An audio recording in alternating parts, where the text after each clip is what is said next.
What's up? Welcome to the AdGas podcast. This is my co-host Taryn. Hello.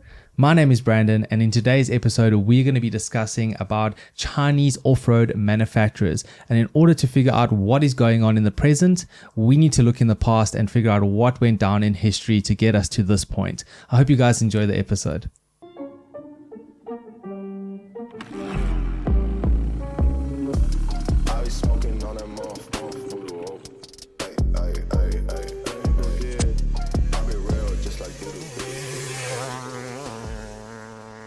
Hengjian is a Chinese off-road manufacturer, which I'm not too sure if you've heard of before.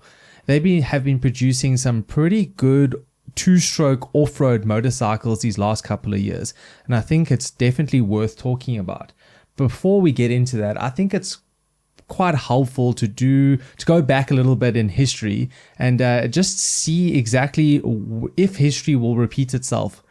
So if we're looking at the off-road motorcycle market at the moment, you could say it's mostly dominated between the Japanese models and brands and the European brands like KTM. Yes.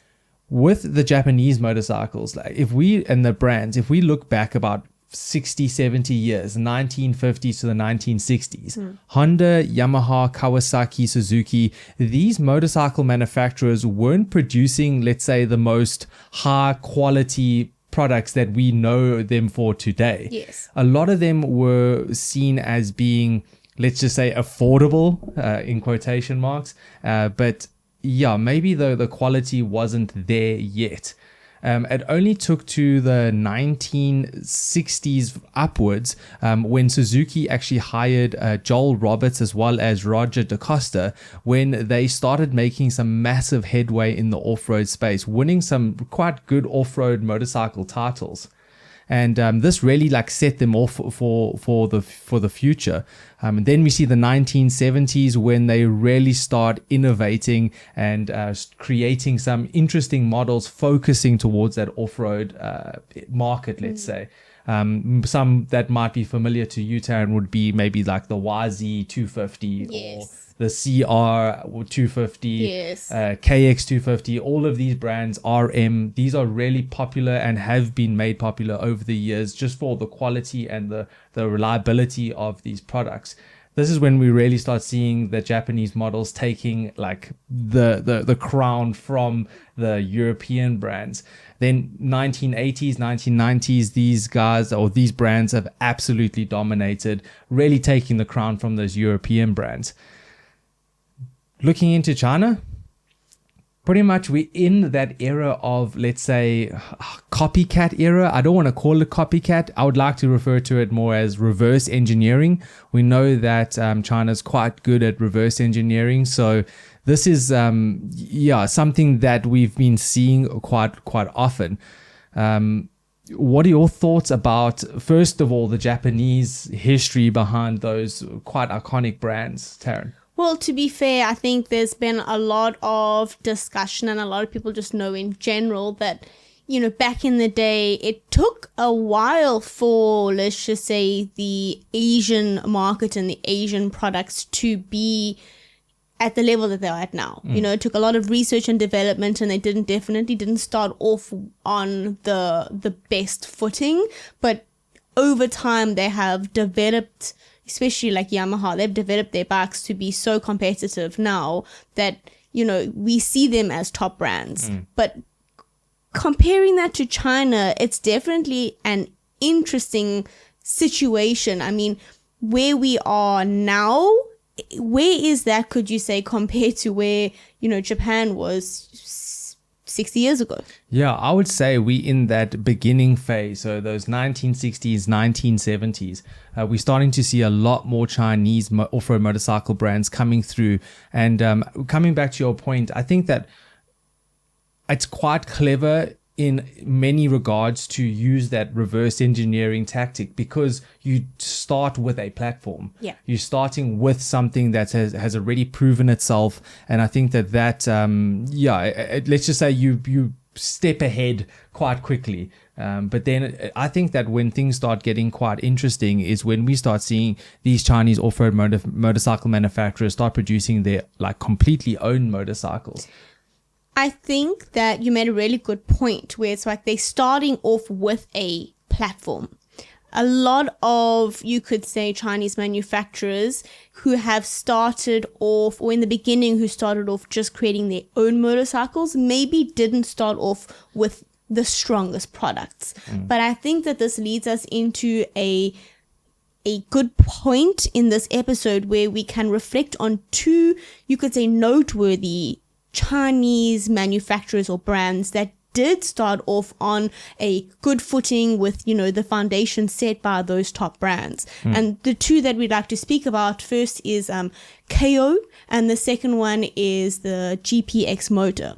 So first, speaking about KO, we did a little bit of research, a little bit of a history to understand exactly where these brands came from and how they really kind of set the foundation for exporting Chinese manufactured motorcycles out of China and pretty much into the Western market. So the first one we'll speak about is KO Motor. So in 2002, it was founded by actually an engineer from Honda who was basically in the China division of the company, and he had, over a decade worth of experience, and he trained actually at Honda's Kumamoto factory in Japan. So he had a lot of understanding of the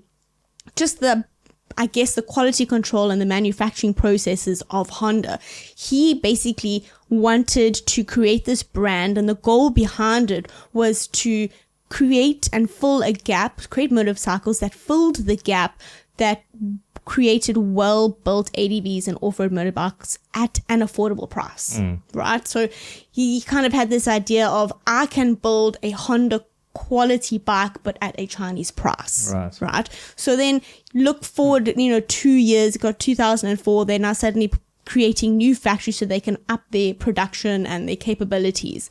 Then we head to 2004 and they suddenly start partnering with international brands like Suzuki and Pro Taper. So now they're improving their suspension, they're improving their handlebars, and then they become the first brand, really Chinese brand, that use these premium Western components in their motorcycles, and they really start to change the understanding of what Chinese quality means in a motorcycle. And then KO initially started off targeting the European market, mostly because the European market was more susceptible and more open to a non-Japanese Asian product compared to the American market. But in the 2010s, they established themselves and their presence in North America and kind of using that proven concept from Europe. And then next thing you know, you're looking now at the present, they're currently exporting to Europe, America, as well as Australia. So they are really a brand who kind of set a foundation for other brands to look at. Another brand... Well, before you get into the next brand, with KO, this is actually a brand that from like my racing career and just being involved in the off-road industry and like looking at new bikes and stuff, it's definitely a manufacturer that I saw earlier in the days. Like I would always be like looking online and you would see this and I'd be like, whoa, like what is that? And it would be very rare because it's quite difficult to get these information from these products, especially from like a Chinese side. But I think also what KO, what makes them different is their attention to export. They really are interested in to try to enter different markets, which we don't see very often from Chinese brands. So yeah, that's something that I think that that piqued my eye when it comes to KO. I mean, even in where we used to live in SA, like there's now a KO dealer there. Really? Yeah. Oh, that's surprising. I didn't even know. Yeah. So they got, and that's like it's purely marketed towards those kind of affordable beginner motorcycles. Like you got your 150 pit bikes, and you've got some 50cc small bikes, and you also got some 125 4 strokes, which are really, as I said, catered towards those beginner entry level affordable market range. Because let's be real, off-road motorcycles are not cheap. So, there's definitely a gap there, between the 12,000 euro KTM 300 and, like the KO that's probably coming in at what, like 6,000 or 7,000. So true. Yeah. But the next brand that you want to talk about? Yeah, the next brand, I think that also set a pretty good foundation. Interesting because it's different to KO in terms of how they were started, right? So this brand is called GPX Motor. So in around the similar time, so in 2003, someone named Gary Goodwin, he was an American entrepreneur who founded a company called USA Motor Toys, which would then later become GPX Motor. And he saw a big gap in the US off-road market and really understood what was needed financially to basically introduce the American market to off-road motorcycles. In 2005, he created the Pitster Pro brand, and mainly this was so that it wasn't associated with the idea of being like a Chinese motorbike. So he created a brand behind it, and this brand, he used it and partnered with someone called Jimmy Honda, who was a pretty prominent figure with regards to Chinese pit bike manufacturing. There were numerous Chinese pit bikes kind of coming into the market at that point, and they really wanted to together prove that they could do it in a better way than the current brands that were coming into the market.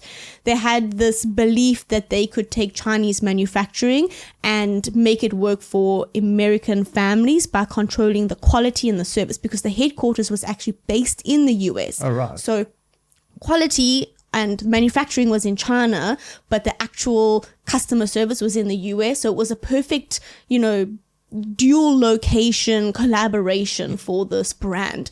And over time, they recognized, the demand for full-size off-road bikes, and then invested in research and development, which allowed them to pretty much produce, competitive full-size models. So as a second alternative brand to KO, very different ways that they started, but both laid a very unique and I think a very strong foundation for the current brands that we are now seeing popping up in China.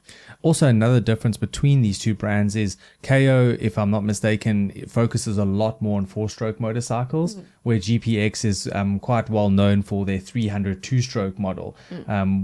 Again, a model that started popping up on my radar at some stage. I was looking and I was like, man, that's a KTM, because there's certain levels of recognition when it comes to understanding or figuring out what brand an off-road motorcycle is. Yes. I think and that's quite interesting. I think for maybe someone completely new, it's all color related. Yes. It's orange, it's a KTM, red, it's a Honda. For me, it's like if it's orange, it's KTM. If it's red, it's Honda. Yellow is Suzuki. Blue is Yamaha. Green is Kawasaki. Red, gas is there. It's kind of all color related, actually. Yeah. At least for a beginner or someone who doesn't know that much. Exactly. And then I think then you start getting a little bit more experienced, or you're a bit more into it. Then you start looking at details of maybe what shape the plastics are. What does the headlight look like? What do the handguards look like? Okay. Plastic related stuff, like Yes. aesthetics. Then that starts giving it away. The finer details. Exactly. And I think that's what GPX, when I looked at it, I was like, that's a KTM in different colors. It's a gray bike or gray and black. So I was like, hang on, is this just got a sticker kit on it, or what is this bike? And then when you get a little bit more into it, you're starting to look at motor details. So you're looking at clutch covers, you're looking at if it's got a fuel injection or if it's carburetor, and you start looking in more detail at the bike, which then gives you more information to go on with regarding this bike. So you could argue, from a beginner rider or someone who's new to the industry, if they don't know a lot about motorbikes necessarily, they don't necessarily know what to look for, does it matter that they get maybe a bike that's not as, let's just say, capable as one of these leading brands? What do you think that there's actually, I can imagine that there is value in these, up-and-coming models, up-and-coming brands, maybe from China. I can imagine there's some value for those beginner riders who are maybe not necessarily looking for those key differences in a bike. Absolutely. And I think that's why we see the brands that we see coming from China. As you mentioned, from KO, Honda engineer moving across to KO, wanting to create Honda quality but at a cheaper price to fill that gap in the market, because there's definitely a gap for that. You could argue that gap might even be getting bigger. Well, not the gap, but just the opportunity might be getting better. Because, bikes are expensive, and the more options that people have, the more options there are in the community. to be fair, the more competition there is in a reasonable price range, it means that you're ultimately going to get, hopefully down the line, better bikes for a cheaper price. That's the hope. I mean, in the end of the day, that's what we wish for. But we've just seen bike prices absolutely soar when we look at like the quality, the creme de la creme of off-road motorcycles. Yeah. And then also, if you're looking at enduro, which we are definitely into, the 300 two-stroke is something that is, like this coveted model that we all just want and just absolutely need. And really, there's only one manufacturer doing it. Don't get actually, I lie. There's Beta, there's Shoko, KTM. So 3 manufacturers, but there's not a lot, And I think that's there's definitely leaves room for these other brands to kind of creep into the market. Also, then like the topic goes into like if you're a beginner rider and you have the option to get a Chinese 300 two-stroke or a second-hand KTM that's maybe 3 or 4 years old, that's when the decision lies then at that point. Because if you are like a beginner rider, like are you going for a 120-hour KTM 300, maybe 22 or 21 model, or are you going for a brand new GPX? Oh, at the same price, because that's what you're competing with at price. That's a great question. I mean, obviously, I think I'm just going to be biased here, just from my opinion. Like, it's always nice to have something new, right? To be fair. Yeah. Like, starting off, it's always nice to feel like, okay, I've got like something new, something fresh. It kind of brings that sense of like excitement with it. But I also understand the value of like secondhand being like, I cannot ride to save my life. I am not good at this. I'm probably going to fall multiple times. So maybe getting something secondhand and knowing that it could get scuffed up and damaged here and there. It's a toss up between both of them. I guess it depends on the person. But for me, I think like having something new is always nice. Yeah, it's a very difficult, and I mean I'm also faced with that question when looking at you for riding off-road bikes. I'm thinking the same thing, so I'm just constantly dropping your KTM. I drop my bike. I'm going, oh, that's gonna cost a bit. But coming back to the current situation in China, so in the 2010s, you could kind of see that as like, that reverse engineering type of like decade, where you really did just see like complete, like blatant one-to-one situation, like copying. I don't want to call it copying, but it is. Just learning, I guess.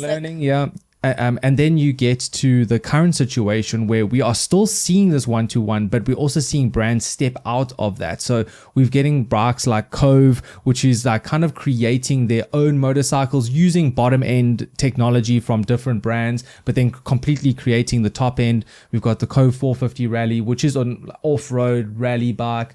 I think specifically made for rally conditions, though. Right? Specifically for rally. And then you've got the MX line going for the 450 and the 250, all 4 strokes, which are again just playing in that category of like $8,000 or whatever it may be in US, but paying a good 30-40% cheaper than a Japanese or an Austrian brand. So that's interesting. But inside the off-road or the enduro side of things, the 2-stroke, the one brand that I'm really keen to mention and which I brought up in the beginning of this episode was Hengjian.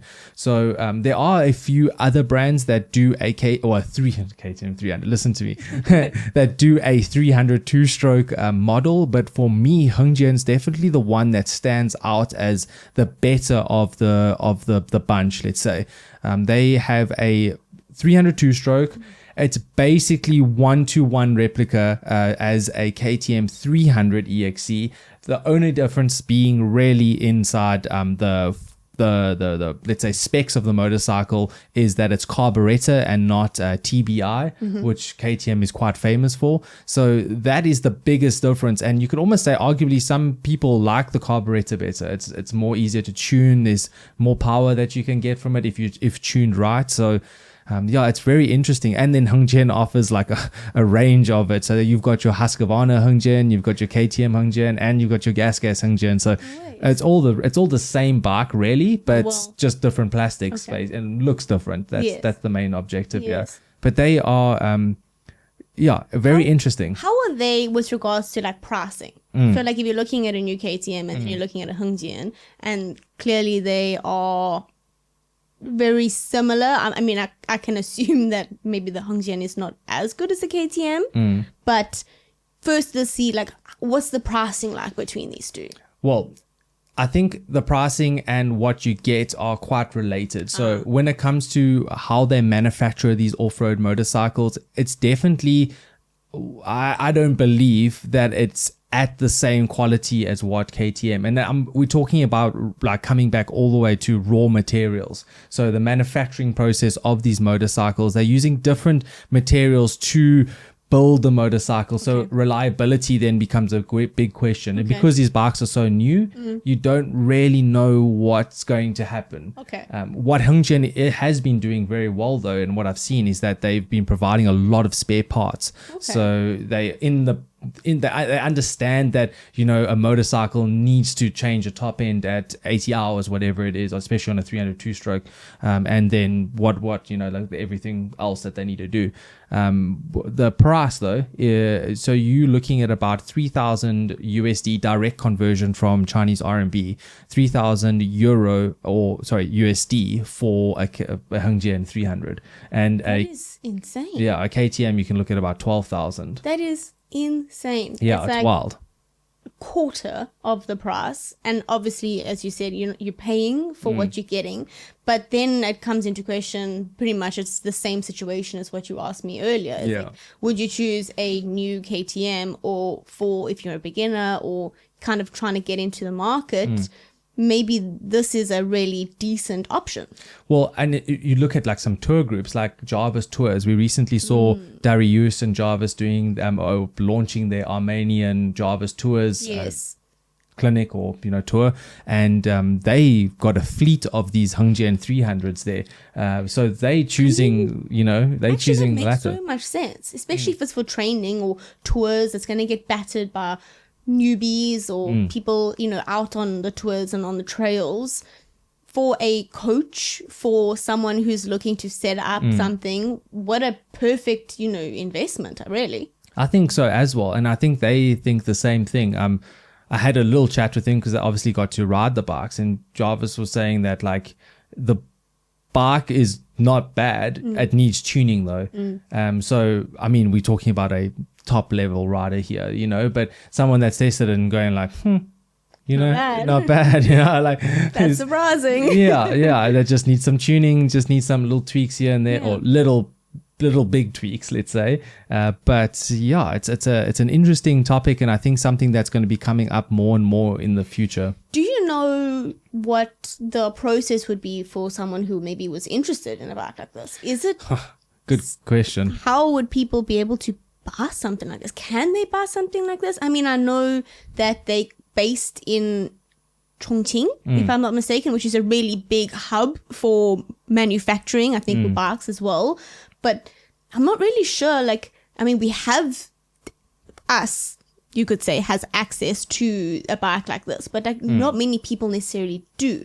How do you think that that's going to work moving forward? Living in China, as we do, it's obviously quite easy to come around these motorcycles. Very unique things that we come across out here, let me tell you. Not too difficult to get a Hengjian or to get to try even to ride these motorcycles. But for someone that's outside of China, the only real way is like AliExpress or Alibaba. Like that's what I've seen. Unless you've got a distributor in your country or someone that's actively pushing and distributing these models. That's the only real way is, you know, figuring out how to get it through AliExpress and my or question Alibaba. Is, because they are maybe so similar to KTM, is it okay for them to export it? Like, or is that maybe an issue that they might come across in that process? It's like there's a point of ethicality in that as well. Just, I mean, I'm not saying that what they are doing by basically copying KTM is a good thing. You know, like these major bike manufacturers have taken so much time and effort, money, budget to create the bikes that they've created, just for someone to take it and copy it. It's not the best thing, I don't think. But yeah. But you could say that maybe, you know, looking back at history, you know, it went from copying to then starting to innovate. I mean, if they have, for the most part, the foundations down of like how a motorbike is manufactured, maybe in the next couple of years or within the next 5 to 10 years, maybe we can see these manufacturers and these brands really starting to innovate and to kind of step out and start creating their own things. And maybe when they get to that point of innovating, maybe then we'll start seeing more exports or imports into other countries. Yeah, I mean, that's exactly where I think that they change gears and move into like a different category, into that basically innovation era where Japan was about like 1917 to 1980. Do you think that from what you've seen here that this innovation boom is relatively close? It's tough. I think that because the market situation at the moment hasn't been the best. Post COVID, we still like things are still trying to recover. KTM's obviously had some issues like now post COVID and stuff. So there's still things that need to kind of work itself out. But I do think that we will start seeing that. But with Hongjian, like it's not clear, or I don't think it's one of their priorities to export. Like I think that they obviously it's definitely on the radar, but it's not as much as what we saw from KO and from GPX like 10 years ago. Well, their goal was really the Western market. Right? For KO, it was the European market initially, and for GPX, it was the American market. Those were their key target audiences. For Hongjian, I guess it's more local. Well, it gets to that point then. Okay, well, how do we export these bikes? What requirements do we need in order to export those bikes, and do we fulfill them? And yeah, that's kind of the telling tale, is where their vision and kind of objective goes inside the future. Interesting. Very interesting. But yeah, I have not yet ridden this bike, but I have been around a lot of people that have ridden this bike, and what I've seen, it doesn't look bad. Like I for sure wouldn't choose it for me. Like I would choose a KTM Beta or Sherco, you know, from a 300 two-stroke perspective. But yeah, it's I think I'm definitely going to try one, and I'll make a video about it and we'll put it on our channel. And you guys can see my review or what I think about it, first impressions and stuff. And I mean, for you working towards Red Bull Romaniacs next year, you probably going to need your own bike, so at some point I should stop riding yours and maybe get onto my own. Yeah, stop braking, man. No, I lay it down gently, Brandon. I lay it gently, just often, that's all. I mean, pretty good review test if we could do the Hongjian with you, like what we actually, to be fair, it might be a really good, because personally the KTM is very powerful. Okay, for me it's a lot to handle. Absolutely. So for me, it'll be interesting to see that kind of like power delivery and to compare, your bike. I mean, obviously you will be able to compare probably more and kind of feel it more than I would. But I think like for me, it will be interesting to feel a bike that has less power and see if that's more manageable, especially from like a female who's maybe not as strong and just like a new rider perspective.